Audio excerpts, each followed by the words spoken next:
Muhammad, siru, berjalanlah kamu sekalian,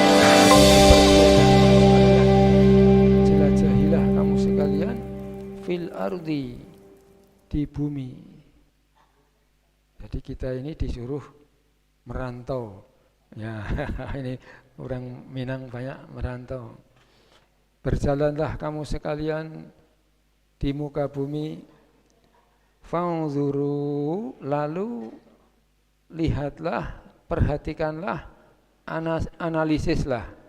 Jadi kalau nadhoro itu melihat dengan menganalisis, maka menjadi bajunya menjadi nalar.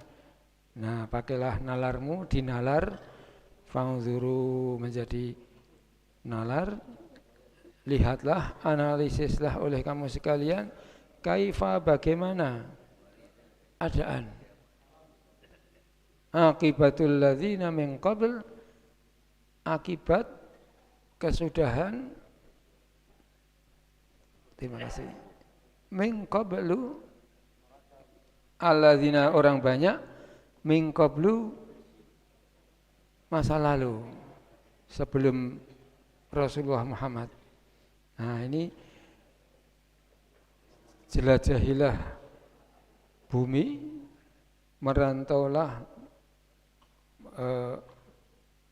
lihatlah, menjelajahi muka bumi, kemudian analisislah olehmu bagaimana akibat orang-orang mendustakan Rasul sebelum Rasulullah Muhammad SAW. Karena kebanyakan mereka orang-orang sebelum Rasul musyrikin, adalah orang-orang politeisme, menyembah selain Allah. Nah, jadi bapak-bapak, ibu-ibu, belajar sejarah ini penting sekali. Kemudian kita sebagaimana dibahas firman Allah dalam surat Al-Mulk ayat 15, kita disuruh menjelajah ke muka bumi, melihat bagaimana peninggalan-peninggalan umat-umat sebelum Rasulullah. Banyak disebutkan di sana, ada kaum Ad, umatnya Nabi Hud, kaum Soleh, ini Samud. Kemudian bagaimana perjuangan Nabi Musa menghadapi Fir'aun. Kemudian bagaimana sebelum Rasul itu mengutus Nabi Isa dengan keluarga Imran. Pak Imran mempunyai istri Buhannah. Lalu keduanya sudah lama belum dikaruniai anak. Lalu Allah mengaruniai anak, dan anak itu diberi nama Maryam, yang sangat diharapkan laki-laki. Ternyata yang lahir oleh Allah diberi perempuan. Nah, kemudian itu diabadikan dalam Al-Quran mulai surat Ali Imran ayat 35 dan seterusnya. Dan anak perempuan itu tidak sama dengan anak laki-laki. Nah, terus Maryam tadi dididik oleh kakaknya Ibu Hana, namanya Zakaria, Nabi Zakaria. Kemudian setiap Zakaria datang ke tempat Maryam, di situ sudah ada banyak makanan. Nah, itu nanti dipelajari di surat Ali Imran. Kembali lagi ke ayat 42 ini tentang menjelajah di muka bumi dan mempelajari sejarah. Kebanyakan mereka orang-orang yang membangkang Rasul, lalu dijatuhi hukuman oleh Allah. Ada yang gempa bumi, ada yang petir, ada yang kaum Ad itu angin yang sangat dingin dan kencang, 7 malam 8 hari terus menerus. Masya Allah. Nanti dipelajari di surat Al-Haqqah. Nah, lalu ayat 43, fa'aqim wajhaka lidin, fa'aqim wajhaka lidinil qayyim min qabli an ya'tiya yaumul la maradda lahu minallah yauma idzi yasadda'un. Fa'aqim, maka hadapkanlah olehmu, wajhaka akan wajahmu, ini artinya dirimu, lilladzinal qayyim kepada agama yang lurus yaitu agama Islam. Min qabli sebelum ayatiya yaumun datang suatu hari yaitu kiamat. Hari kiamat la maradda lahu minallah yang tidak dapat ditolak dari Allah. Apa yang diputuskan oleh Allah tidak akan bisa ditolak. Pasti berlaku, pasti terjadi. Yauma idzin pada hari kiamat itu yasaddaun mereka terpisah-pisah. Hanya apa ini maksudnya ini? Orang menghadapi pertanggungjawaban seluruh nikmat itu sendiri-sendiri. Sendiri-sendiri. Bapak tidak bisa menolong anak, anak tidak bisa menolong bapak. Dijelaskan di akhir surat Luqman. Ya, 33 Pak ya. Suami tidak bisa menolong istri, istri tidak bisa menolong suami. Nah ini yang dimaksud ini terpisah-pisah itu sendiri-sendiri masing-masing. Kapan itu? 3 hal. Ketika mempertanggungjawabkan semua nikmat Allah, summa latus'alunna yauma idzin 'anin na'im. Yang kedua ketika ditimbang amal, yang ketiga ketika melalui sirat. Sirat itu jembatan. Nah, ketiga hal ini manusia sendiri-sendiri tidak bisa saling menolong. Bahkan ditanyakan oleh sahabat Rasul, apakah engkau demikian juga ya Rasul? Iya, aku juga demikian, Masya Allah. Jadi masing-masing orang supaya berjuang untuk betul-betul qayyim. Nah ini kembali kepada ajaran Allah. Maka di sini fa'akim, maka hadapkanlah wajahmu, dirimu, artinya kita betul-betul memegang agama supaya selamat. Jadi jangan sampai larut oleh lingkungan. Nah ini dulu di Palembang ini pernah ada anggota DPR seluruhnya menerima gratifikasi kecuali 1 orang. Nah ini ya PKS waktu itu Pak ya, Masya Allah dalam sejarah ya. Nah, 1 orang tidak larut. Nah ini betul. Nah ini fa'akim wajhaka. Nah, ini berat ini karena lingkungan itu membentuk. Fa'akim maka hadapkanlah wajahmu, dirimu lidinil qayyim kepada agama yang lurus, memegang prinsip, tidak larut. Karena ini min qabli ayatiya yaumun, untuk sadar nanti akan ada suatu hari. Terima kasih. La maraddalahu minallah, tidak bisa ditolak ketetapan Allah. Yang benar benar, yang salah salah. Yauma idzin pada hari itu yasaddaun mereka akan terpisah-pisah, maksudnya sendiri-sendiri. Kemudian ayat 44, man kafara fa'alaihi kufruh wa man amila sholihan fali anfusihim yamhadun. Man barang siapa, siapa saja, kafaro yang ia kufur, kafir, membangkang, fa'alaihi maka akibat pembangkangannya tadi untuk dia, bagi dia. Jadi fa'alaihi kufruhu, kekafirannya tadi akan dia tanggung akibatnya. Berikutnya juga wa man amila, siapa yang beramal solihan, amal yang soleh, fali anfusihim maka untuk dia manfaatnya. Yamhadun mereka sedang mempersiapkan tempat yang amat menyenangkan dengan kesolihannya tadi. Soleh itu mesti diawali dengan iman. maka diambil soleh ini di ujungnya. Awalnya iman dan amal soleh.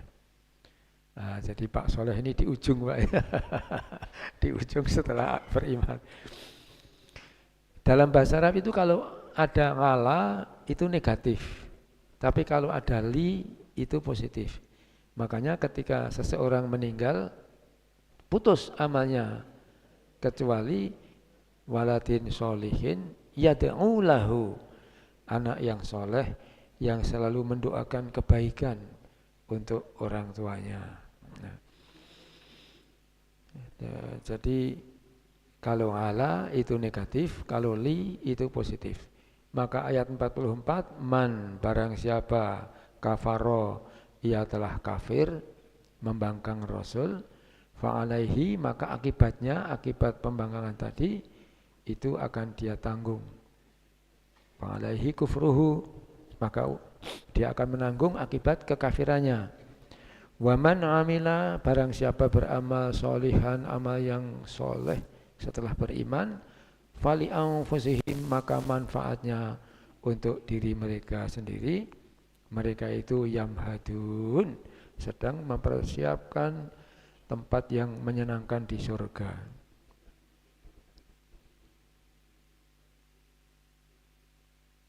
Nah, ayat terakhir yang kita bahas sebagai pembukaan ayat 45, liyajziyal ladzina amanu wa 'amilus solihati min fadlih innahu la yuhibbul kafirin.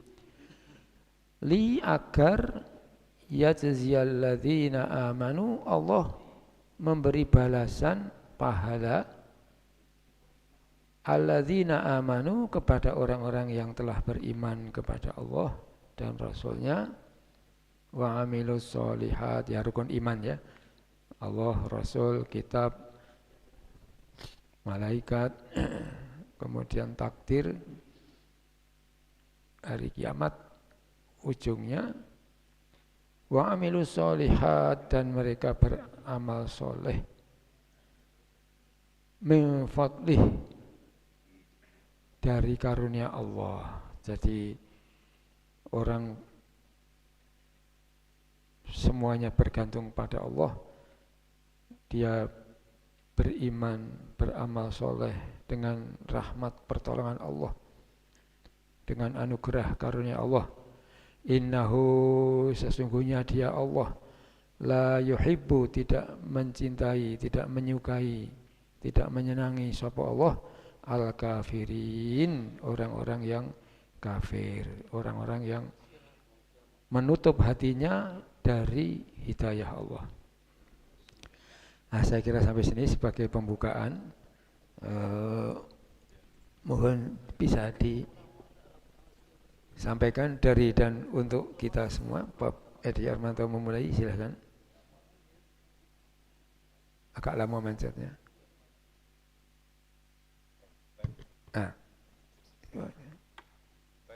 Belum bisa. Oke.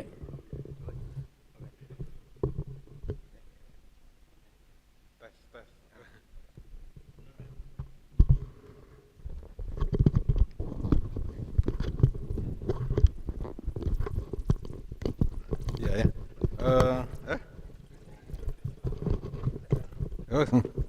Terbalik. Pajak terbalik.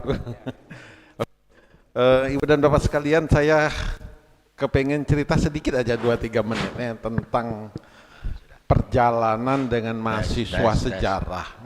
Jadi mahasiswa saya itu perjalanan sejarah ke sinilah, deket sini di bukit itu kan, di Bukit Seguntang. Nah, di situ ada prasasti.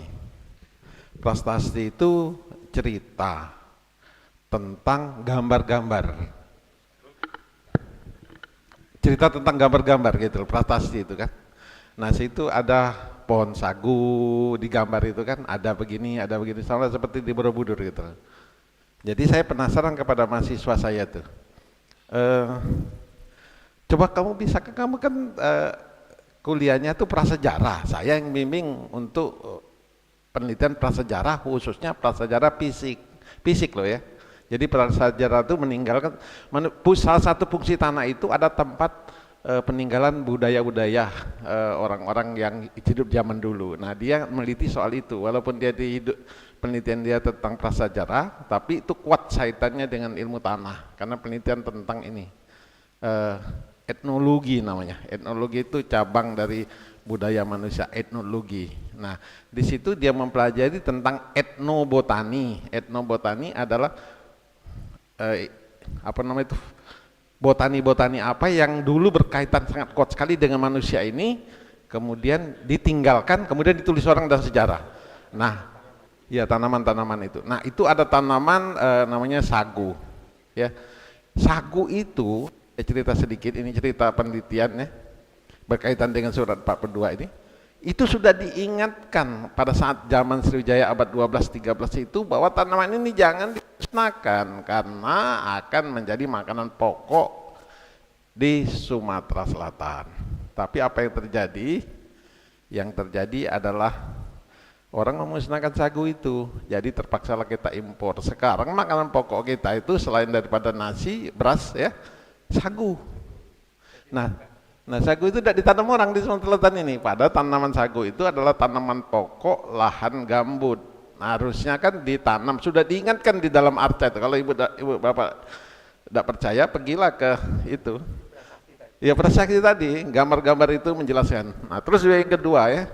Nah, dia ajak saya. Nah, Prof katanya setelah kita melihat komoditi-komoditi yang di arca-arca ini, kita pergi ke daerah Sekayu, daerah Lubuk Linggau, kita lihat arca-arca di situ, arca-arca yang terbenam itu kan. Nah, dari arca-arca itu kita memastikan, saya sebagai orang ahli ilmu tanah, apakah pernah ada kehidupan di situ apa tidak, dengan cara meneliti fosfat yang tidak stabil itu kan. Jadi dikasih radioaktif, stabil. Jadi kalau seandainya fosfatnya banyak, saya berani mengatakan bahwa ada kehidupan di situ. Dia bertanya, Prof berani ngambil kesimpulan seperti itu? Dulu orang itu kumpul makannya tuh, ngambil hewan-hewan itu, kemudian dimakan, kemudian buang tulangnya dekat-dekat situ. Jadi dalam radius kurang dari 25 meter. Nah, jadi kalau sudah terkumpul semua, dapat kita fosfat pada kandungan tanah itu tinggi, fosfat yang tidak stabil itu pasti ada budaya kehidupan di situ. Jadi dulu zaman hunting, zaman berburu apa segala macam. Kok bisa ini? Nah, sekarang kaitkanlah sama penelitian kamu soal arca ini, ya. Nah, jadi akhirnya dapatlah kesimpulan dua. Pertama adalah etnobotani tadi, yang kedua tentang arca-arca itu untuk mengungkap ya pentingnya belajar sejarah ini. Nah, sekarang saya kaitkan dengan ayat 42 ini. Ibu dan Bapak sekalian, dari cerita saya membimbing mahasiswa dokter ini, master dengan dokter 2 ya. Dapatlah saya mengaitkan dengan ayat 42 ini, bahwasanya ada 5 hal yang penting diangkat. Belajar sejarah itu penting, penting sekali. Manusia yang tidak belajar sejarah, ya manusia itu tidak akan bisa berkembang. Karena sejarah itu adalah belajar. Kalau orang sudah masuk lubang, kita yang masuk lubang ini jalan di situ, gitu loh. Nah itu sangat penting sekali. Itulah yang saya contohkan tadi, masalah Buddha, masalah arca-arca tadi dengan etnobotani tadi kan. Nah, saya ceritakan 2 mahasiswa. Jadi belajar sejarah itu sangat penting sekali bagi kita kaum muslimin. Kemudian kehancuran yang kedua ya, kehancuran daripada bukti-bukti baik sagu, kemudian arca-arca itu tadi, bukti-bukti sejarah bahwa fosfat itu tadi ada kehidupan, kehancuran orang-orang di situ di daerah Musi Banyuasin maupun di daerah Lubuk Linggau, dan kan banyak arca-arca yang tenggelam itu karena kesirikan. Jadi 2, jadi sejarah itu penting. Yang kedua kesirikan. Jadi kalau sudah sirik, hancur lah, pasti hancur. Jadi walaupun kita sudah menggambarkan sangat bagus sekali kondisi itu ya, direkonstruksi oleh mahasiswa itu sangat baik sekali, tapi karena syirik hancur. Kerajaan Sriwijaya itu kerajaan Buddha, ya, bukan Hindu. Syirik dia, ya, hancur. Kemudian yang ketiga, pelajaran yang kita baik ini, ya, kerajaan Sriwijaya itu yang saya sebut tadi, yang di Sekayu, yang di Lubuk Linggau tadi, itu pecahan daripada kerajaan Sriwijaya abad 12-13 ya. Bahwa sehebat-hebat kerajaan itu, Apabila dia syirik, dia tidak akan kekal, dia akan meninggalkan sesuatu saja yang akan dilihat oleh orang-orang yang berpikir setelah kerajaan itu hancur. Jadi tidak akan kekal sehebat-hebatnya kalau dia tidak berdasarkan kepada tauhid ini. Nah, keempat adalah mengajak kita untuk berpikir kritis ya. Berpikir kritis ini dengan berjalan. Ibu dan bapak sekalian, saya mengambil ilustrasi sedikit saja ya, ilustrasi sedikit saja. Misalnya di depan kita ada gajah, ya, ada gajah. Gajah itu besar. Kalau kita meneliti gajah itu, kita pegang gajah itu, terus orang mengatakan gajah itu badannya adalah datar. Oh, seperti ini. Tapi kalau kita ke depan, terpeganglah anunya itu apa namanya itu? Lalai. Oh, gajah itu bulat. Oh, gini. Ya, kalau kita pegang kakinya, mengatakan gajah itu bentuk ini. Semua keputusan itu, penelitian tentang gajah itu salah semua. Karena ngapa? Karena kita tidak berpikir kritis dan tidak menjelajahi dunia itu. Sekarang tidak komprehensif. Sekarang persoalan muncul. Bagaimana mempelajari gajah itu sehingga kita mendapat gambaran gajah itu secara utuh. Nah, itu ayat 4 nih. Katakanlah hai Muhammad ya, berpergianlah kamu di muka bumi ini, lihatlah bagaimana kesudahannya ya, orang-orang yang dahulu. Jadi cara kita melihat gajah itu menjauh kita dari gajah, pergi jauh dari gajah, kemudian kita lihat gajah itu, oh gajah itu bentuknya seperti itu. Itulah gajah. Jadi harus menjauh kita ya. Jadi dengan menjauh itu banyak lihat-lihatan itu. Itu yang berpikir kritis. Jadi kita menjauh, kemudian kelihatan yang segala macam. Ya. Nah, terakhir adalah ibu dan bapak sekalian, setelah kita melakukan penelitian bertahun-tahun, merenung, kesudahan daripada orang-orang berilmu, orang berpikir itu kemarin sudah kita sepakat bahwasanya ilmu itu, ya, berpikir itu ilmu itu adalah jalan singkat cara kita masuk surganya Allah. Ilmu itu adalah jalan singkat cara kita mendapatkan ridho Allah. Ilmu itu merupakan jalan singkat untuk kita selamat di dunia maupun di akhirat. Nah, itulah kesimpulan. Tapi yang paling penting itu ilmu itu adalah jalan singkat, shortcut untuk kita bisa ketemu dengan Allah nanti. Kalau kita tidak berilmu sulit ya. Banyak orang beribadah tidak pakai ilmu. Nah, itulah jadinya. Jadi ada 5 hal yang saya garis bawahi. Sejarah itu adalah sangat penting sekali ya. Untuk contoh yang saya ambil tadi, etnologi, etnobotani, kemudian ini tadi yang saya contoh tadi, atau etnologi ya. Yang kedua, bahaya syirik itu bisa menghancurkan semuanya ya. Yang ketiga, kejayaan apapun itu semuanya tidak akan kekal ya. Itu saya contoh kerajaan Sriwijaya tadi.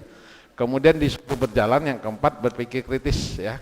Dengan cara melihat gajah tadi kita menjauh, kemudian kita lihat gajah itu bentuknya seperti apa.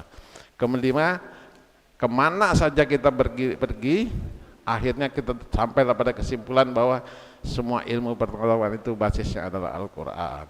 Itu saja saya kira tambah daripada saya. Terima kasih.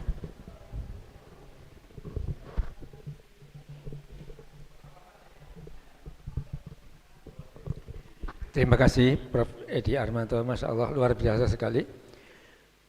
Menjelajah, kemudian menganalisis, ya, kemudian sejarah, luar biasa sekali. Bapak-bapak, ibu-ibu, kalau kita belajar sejarah itu bagaikan orang menarik anak panah yang ada di busurnya itu ya, busur ditarik ke belakang, terus dilepas. Nah, melesat ke depan. Nah, inilah pentingnya belajar sejarah itu, ditarik ke belakang apa yang terjadi, apa yang dilakukan oleh orang-orang zaman dulu, kemudian setelah itu untuk menghadapi masa depan jauh sana. Jadi Bung Karno mengatakan jas merah, jangan sekali-kali melupakan sejarah. Dan bangsa Indonesia ini sejarahnya kuat sekali. Kerajaan-kerajaan yang besar di masa lalu, ada Sriwijaya, ada Majapahit, dan itu perlu sekali terus dipelajari Bahkan peninggalan-peninggalan sejarah itu sangat penting dikaji dalam ilmu arkeologi. Kemudian naskah-naskah di masa lalu, studi naskah itu tulisan-tulisan orang-orang zaman dulu, itu syaratnya minimal paling muda 50 tahun. Kalau mau studi naskah itu minimal paling muda itu naskah itu umurnya 50 tahun. Makin lama makin bagus. Nah, jadi kalau di Palembang ini ada Ustadz Syekh Abdul Somad Al-Palembangi. Nah, ini abad ke-17 ya. Nah, itu naskahnya. Peninggalan-peninggalan Palembang banyak sekali. Prasasti-prasasti. Bahkan kota Palembang ini kota tertua di Indonesia. Dari ditemukannya prasasti Bukit Siguntang, Pak ya. Ya, inilah. Dan luar biasa sekali kajian prasasti tadi itu ternyata ada kaitannya dengan tanah, ada kaitannya dengan budaya-budaya luar biasa. Mungkin ada yang bisa menambahkan, Prof. Edi Mas Salim, silakan, sudah bisa hidup. Assalamualaikum warahmatullahi wabarakatuh. Waalaikumsalam warahmatullahi wabarakatuh. Perintah untuk bepergian. Ya. Ini apa hukumnya? Nah, kalau aslinya Pak, al-aslu fil amri lil wujubi. Setiap ada perintah dalam Quran, aslinya wajib. Nanti kalau ada penjelasan lain, mungkin baru bisa anjuran yang sangat kuat. Tapi al-aslu fil amri lil wujubi, ini kaidah para ulama. Setiap ada perintah dalam Quran dan hadis, wajib dilakukan asalnya. Nah, nanti lihat sikon, mungkin ada penjelasan lain. Ya, silakan.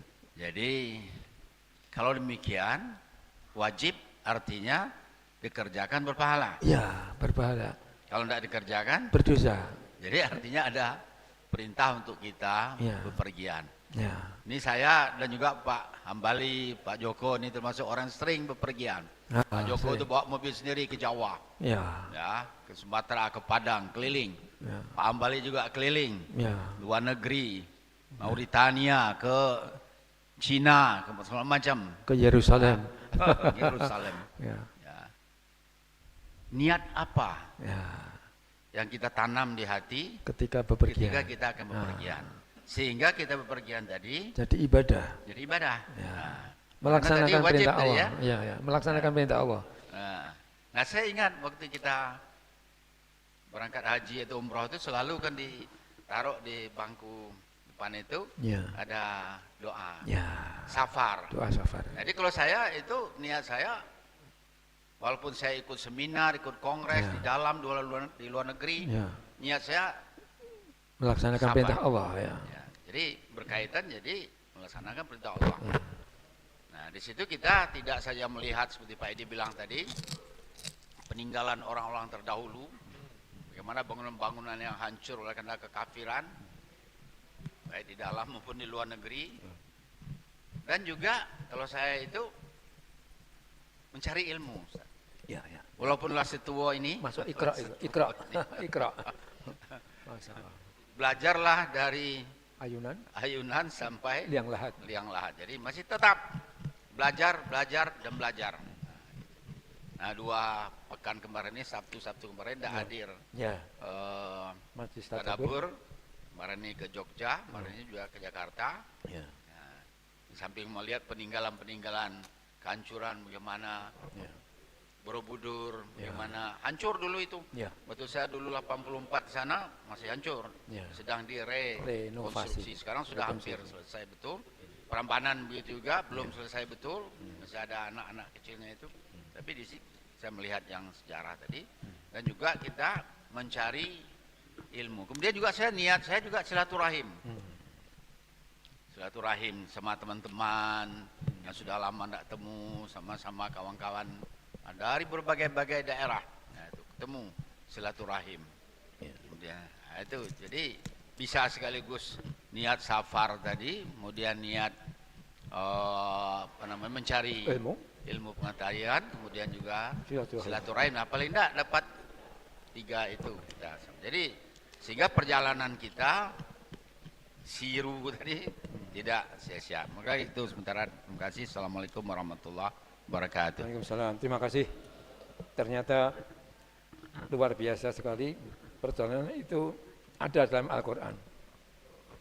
Di bapak-bapak Masjid Menaras dulu pernah ke Jawa, ke Wali Songo, Masya Allah luar biasa sekali.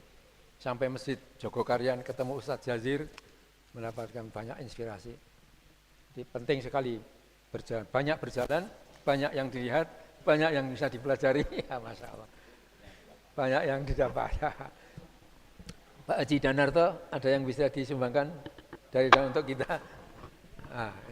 Ya, silakan.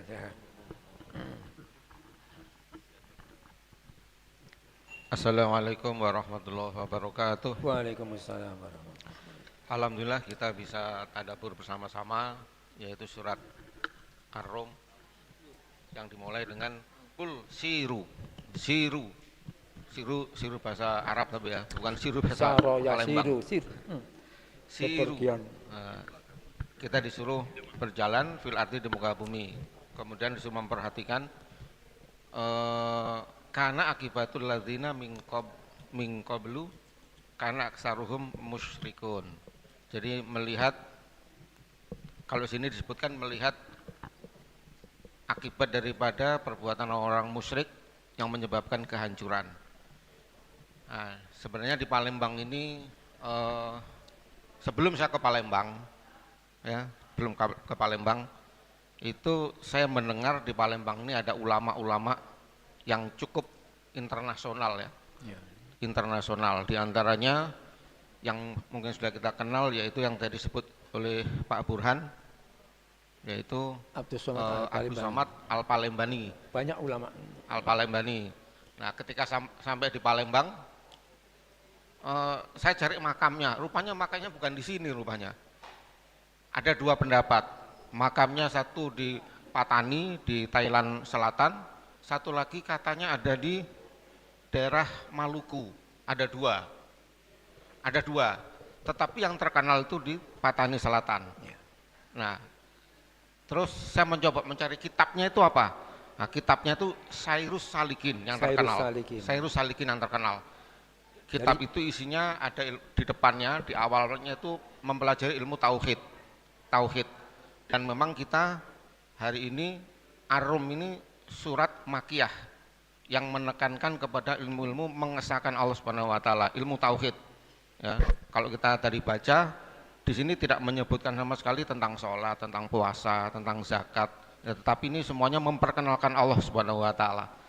Nah, di kitab Sairus Salikin awalnya memang ilmu tauhid sifat 20 dipelajari.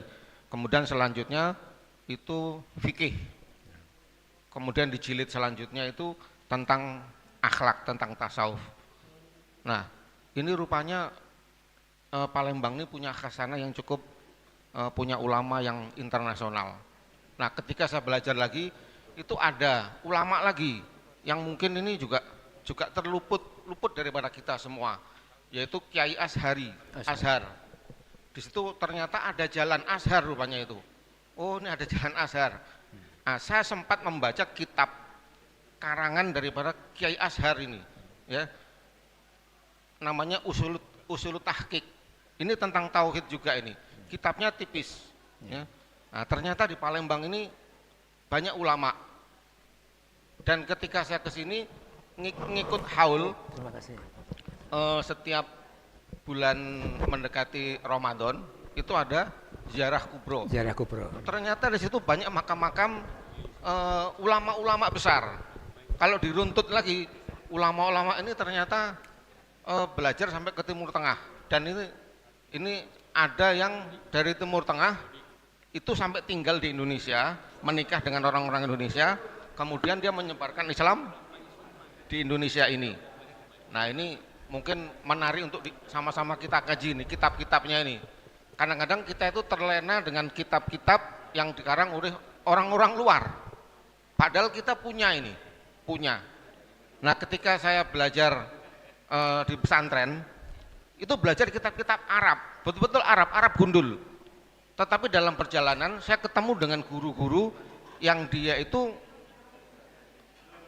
melihat Indonesia kebanyakan itu belajar bahasa Arab itu lemah, kemudian diperkenalkan kitab-kitab Arab Melayu. Nah, ulama-ulama yang seperti di Palembang tadi yang kita sebutkan tadi, Abu Sofyan Al-Palembani atau Kiai Azhar, itu kitab-kitabnya sudah dalam bahasa Melayu, cuman Arabnya Tulisan Arab, Arab Melayu. Melayu. Ada Orang jim, Indonesia titik 3. menyebutnya orang Arab Arab Indo. Melayu. Ya. Tetapi ketika di Malaysia, orang Malaysia bilang ini Arab Jawi. Arab Jawi. Nah, Jawi. Orang Melayu, orang Malaysia Terima ini kasih. dari Jawa. Tapi orang Jawa bilang ini dari Malaysia. Nah, ini saling apa ya? Saling merendah ini ya, rendah hati mereka. Tidak mau mengakui itu dari mereka.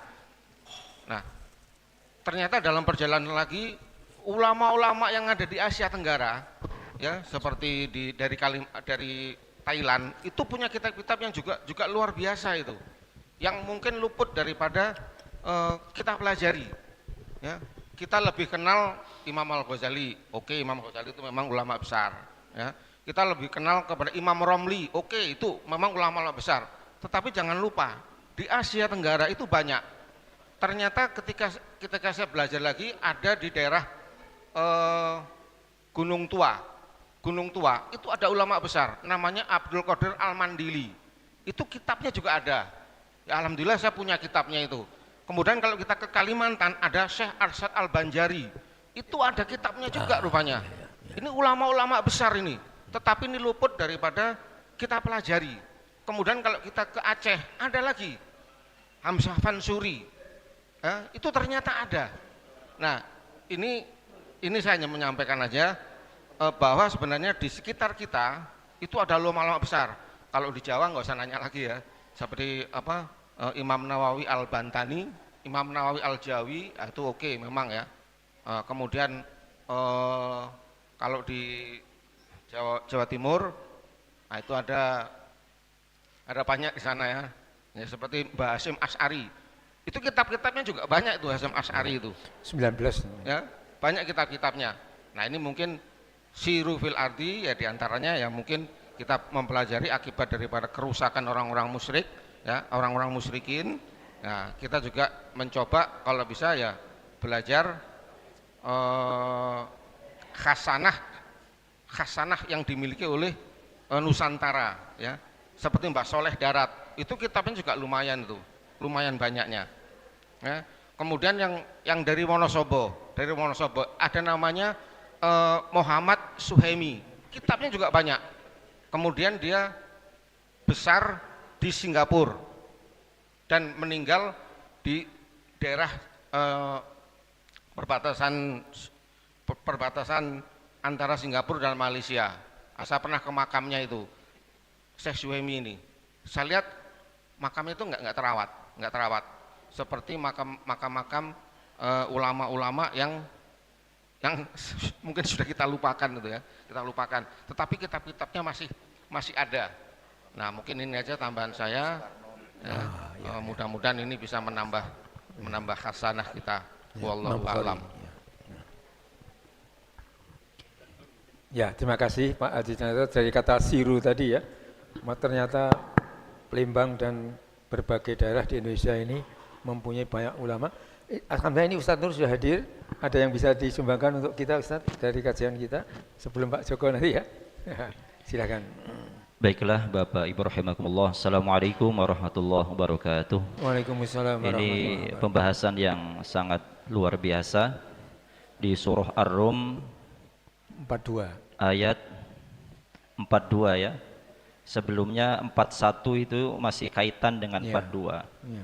Yang zuharul fasadu fil barri Bima wal bahri kasabat. bima kasabat aydin nas. Bahwa kerusakan di muka bumi ini itu karena ulah manusia. Muka bumi, kemudian di perairan dia, di air, di laut, di darat itu atas ulah manusia.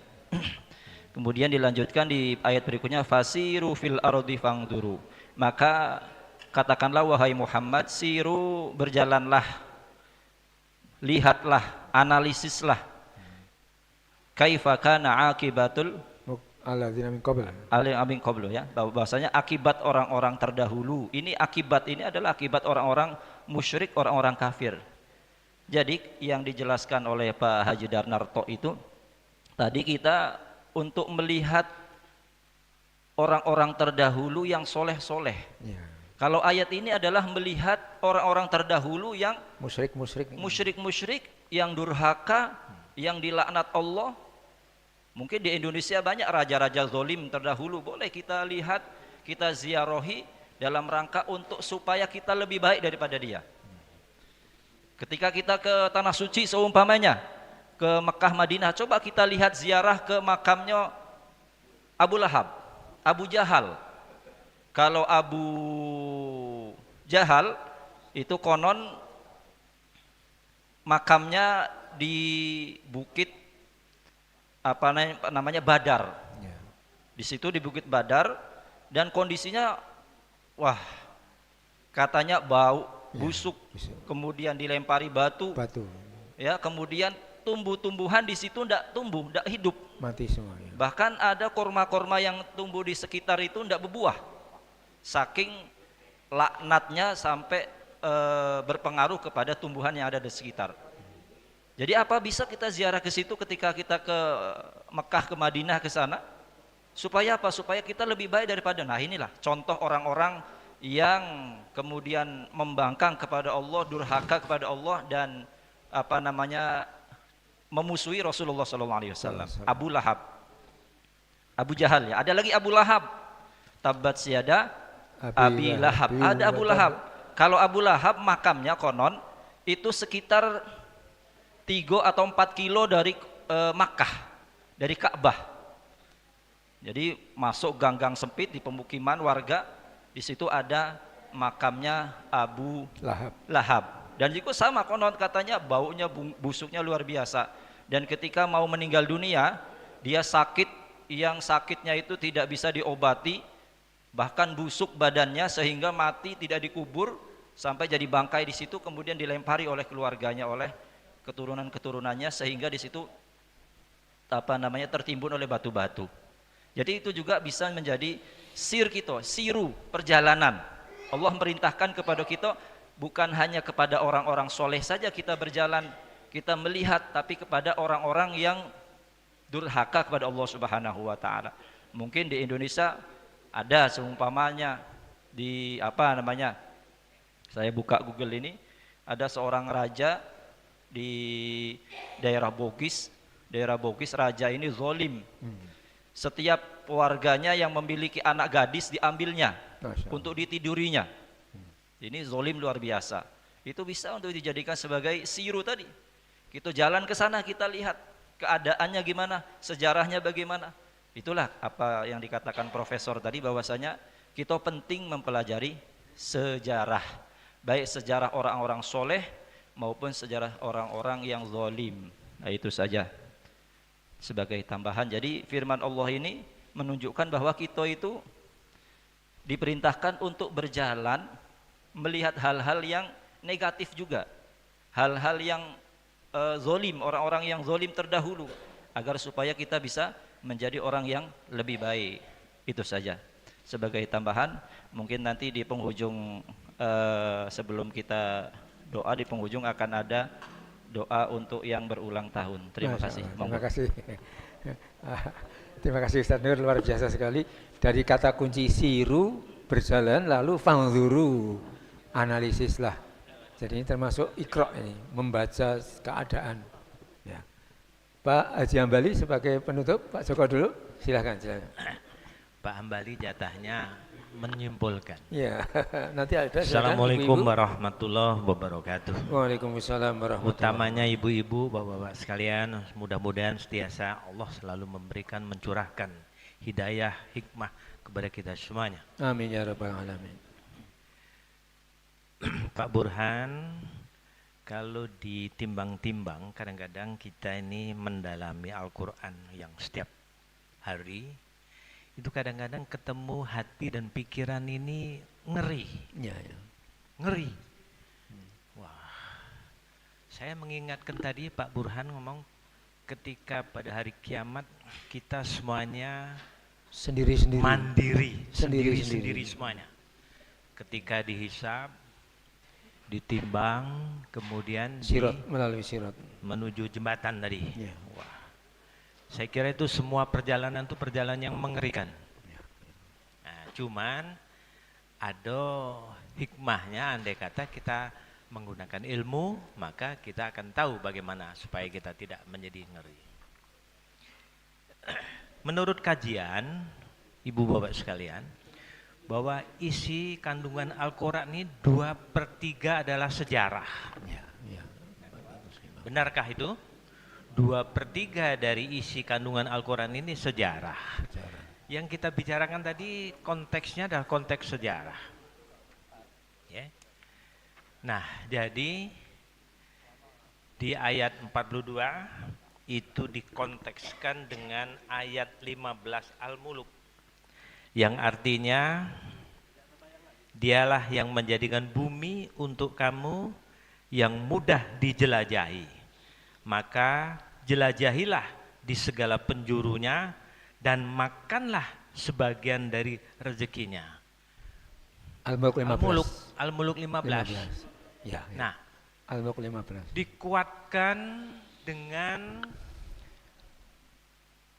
rukun Islam yang kelima. Ya. Haji. Ya. Yang pertama kita ikrar, Syahadat. syahadat. Lalu yang kedua, Sholat. tiang agama, Ya. sholat. Tentu kalau kita sholat sudah mempelajari semua fikihnya, sampai fikihnya. Yang ketiga, Puasa. puasa. Bagaimana menjaga kesehatan dan semuanya sudah ada peringatan-peringatan. Yang keempat adalah zakat. Dan yang kelima haji bagi yang mampu. Tapi menurut hemat saya nuansa haji itu adalah juga sejarah. Sejarah. Mengunjungi bagaimana sejarah Ibrahim. Dan disinilah wisata religi. Wisata religi. Nah sekarang ibu-ibu bapak sekalian, ngaponian kalau kita ini jangan kena jalan-jalan misalnya ke Jagokarya, nak ke Lampung misalnya, atau kage kemana. Kita nganter istri yang lah pensiun ini ya, katanya besok tolong antarnya, nak ke situ. Nah, oh rasa nak persiapan tuh anu, ngaponian ya setiap jalan-jalan itu ada rasa semangat, ada gembira. Itu baru nganter istri, deket-deket sini, nganter cucung, tahan kita jemput. Padahal tidak ada paketnya, tidak ada jatahnya, tapi nak kita jemput, nak kita antar. Entah, ada suasana kalau nak jalan-jalan tuh cak semangat nian. Nah kita ini lama tidak ada jalan-jalan. Promosi. Nah, di bawah Pak Soleh ini, barangkali bolehlah dipaket kena kemana, jangan yang jauh-jauh, yang deket-deket dulu kan. Nah disitulah kita rumuskan nanti bagaimana supaya, dan sekaligus ya ini terus terang aja, kalau ada nuansa nak jalan-jalan itu semangat. Saya terus terang aja Pak, setiap hari Selasa dengan hari Sabtu itu jadi impian, jadi tungguan. Wah kapan lah hari Sabtu nih saya mau ngitung gitu, semua hari Selasa untuk tadabur. Nah apalagi kalau ditambah dengan jalan-jalan. Sebetulnya itu menerjemahkan ayat Al-Muluk 15 dan 42 ini. Barangkali itu Pak Soleh yang mesti barangkali sementara itu dulu. Kenapa membaca Al-Quran itu harus tahu ilmunya? Kalau tidak tahu ilmunya ngeri Pak bacanya sekali lagi. Terima kasih. Assalamualaikum warahmatullahi wabarakatuh. Waalaikumsalam. Terima kasih Pak Haji Joko, luar biasa sekali. Dulu kita pernah wisata menyusur Sungai Musi ya, ke Masjid Ki Marogan, terus ke Kapitan ya, sampai ke Pulau Kemaro, luar biasa sekali. Dan itu surat Al-Mulk 15 tadi yang menganjurkan menjelajah dan analisis itu tiap malam sebelum tidur dibaca oleh Rasul. Betapa pentingnya itu, Masya Allah. Kemudian yang Pak Joko sampaikan tadi bahwa manusia akan bertanggung jawab pada Allah sendiri-sendiri perorangan itu ditegaskan oleh Allah surat Luqman 33. Ini sering dibaca Ustaz Hambali waktu dulu masih sering jadi imam. Jadi Luqman 33 itu luar biasa sekali. Saya buka ini Pak. A'udzubillahi minasyaitonirrajim. Ya ayyuhan nasu taqu rabbakum wakhshaw yaumal la yajzi walidun an waladihi wala mauludun huwa jazin an walidihi syai'a. Inna wa'dallahi haqq fala taghurrannakumul hayatud dunya wala yaghurrannakum billahil ghurur. Ini Allah memanggil seluruh manusia. Ya ayuhan nas, wahai seluruh manusia, ittaqu rabbakum, bertakwalah kepada Tuhanmu. Nah ini kunci yang menyelamatkan kita ini, bertakwa kepada Allah.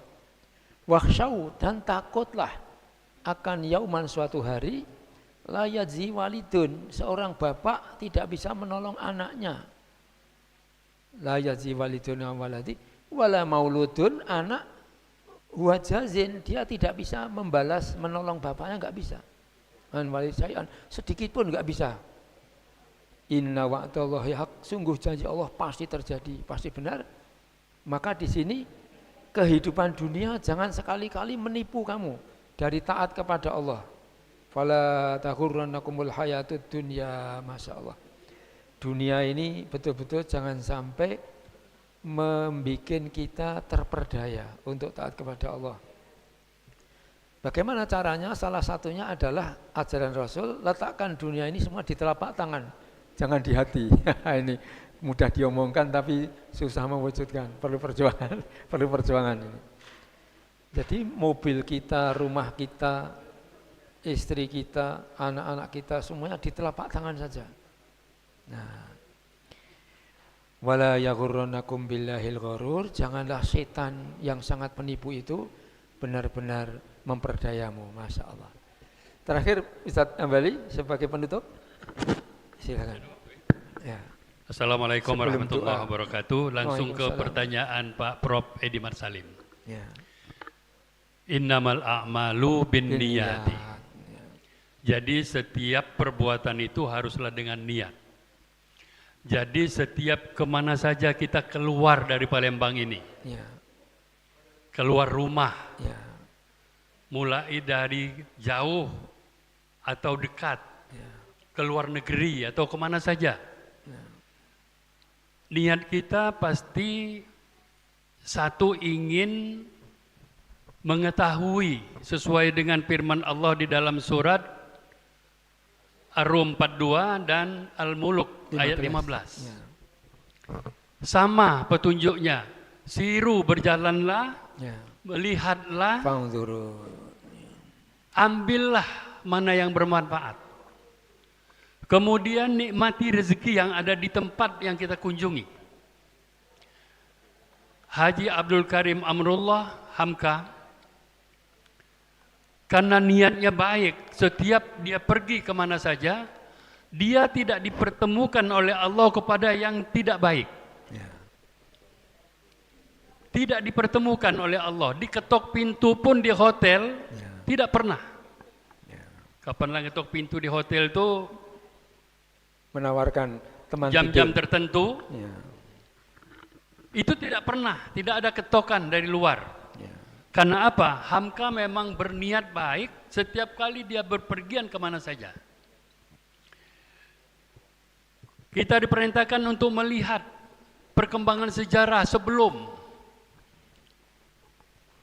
Kalau sudah pernah pergi ke Yordan, kita pergi ke Laut Mati, di situ ada kampung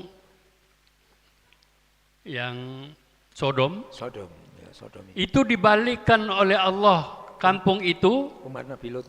itulah dia menjadi laut mati. Laut mati. Asinnya bukan main Pak. Kalau kita terbang ke situ berenang, ngambang Pak badan kita. Ya, pekat. Asin bukan main.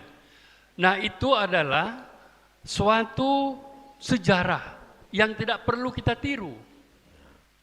Jadi di situ ilmunya itu. Di dalam perjalanan mana yang kita lihat bagus kita ambil, mana yang tidak baik itu kita tinggalkan. Sebab sejarah itu pasti akan berulang. Dan pada saat ini juga sejarah sudah berulang. Nah jadi sebagai kesimpulannya, di dalam keraguan kita tentang percaya kepada Allah, di dalam hati kita kadang-kadang ragu, itu kembalikanlah kepada keyakinan. Dengan keyakinan itulah akan membawa kita kepada Jannatun Naim. Dengan itu Allah selalu memperingatkan kita, kembalilah, kembalilah. Kalau kamu masih tidak yakin, itulah pelajarilah umat-umat sebelum kamu yang musyrik. Dan mereka akan mendapat balasan yang azab yang pedih. Berbeda dengan orang-orang yang bertakwa, dia akan mendapatkan kenikmatan yang luar biasa dari Allah Subhanahu wa taala. Saya kira itu, karena waktu saya sangat sedikit diberi, jadi ke depan ini mohon kita kalau memberikan pendapat yang singkat saja Pak. Jadi biar yang lain bisa. Saya selalu kebagian yang terakhir. Jadi dak-dikduk Pak menyampaikan ini. Terima kasih. Wassalamualaikum warahmatullahi wabarakatuh. Waalaikumsalam. Terima kasih Ustaz Ambali. Kembali ke Ustaz Nur tentang doa ini ulang tahun. Bismillahirrahmanirrahim. Bapak Ibu rahimakumullah. Hari ini ada spesial yang berulang tahun, yakni Bapak Ketua Masjid kita. Masya Allah, Bapak Haji Muhammad Soleh ulang tahun hari ini. Mudah-mudahan sehat panjang umur, amin, ya Rabbal alamin. Senantiasa Allah berkahi, amin. Dan Allah Subhanahu wa taala berikan rezeki yang barokah yang luas, amin ya Rabbal alamin. Dan juga informasi bahwa Bapak Ketua kita ini ternyata mau berangkat umroh. Masya Allah. Masya Allah, di hari Senin. Iya, ya nak siru fil ardi. Siru fil ardi. Jadi nak umroh bersama dengan ibunya 1 bulan pula, masya Allah. Masya Allah. Umroh berangkat 1 hari bulan. Iya lama ini. Iya, dari tanggal ya hari Senin ya. Dan kita doakan mudah-mudahan beliau senantiasa diberikan kesehatan, pelindungan Allah Subhanahu wa taala, dimudahkan segala urusannya, dan nanti pada saat di kota Makkah Madinah diberikan keberkahan, ibadahnya diterima, doa-doanya dijabah oleh Allah Subhanahu wa taala. Amin ya rabbal alamin. Ala hadhihi niyyah wa ala kulli niyatin shalihah. Al-Fatihah. A'udzu billahi minasyaitonir rajim. Bismillahirrahmanirrahim. Alhamdulillahi rabbil alamin. Arrahmanir rahim. Maliki yaumiddin. Iyyaka na'budu wa iyyaka nasta'in. Ihdinas siratal mustaqim. Siratal ladzina an'amta 'alaihim ghairil maghdubi 'alaihim waladdallin. آمين. أعوذ بالله من الشيطان الرجيم. بسم الله الرحمن الرحيم. الحمد لله رب العالمين والعاقبة للمتقين ولا عدوان إلا على الظالمين.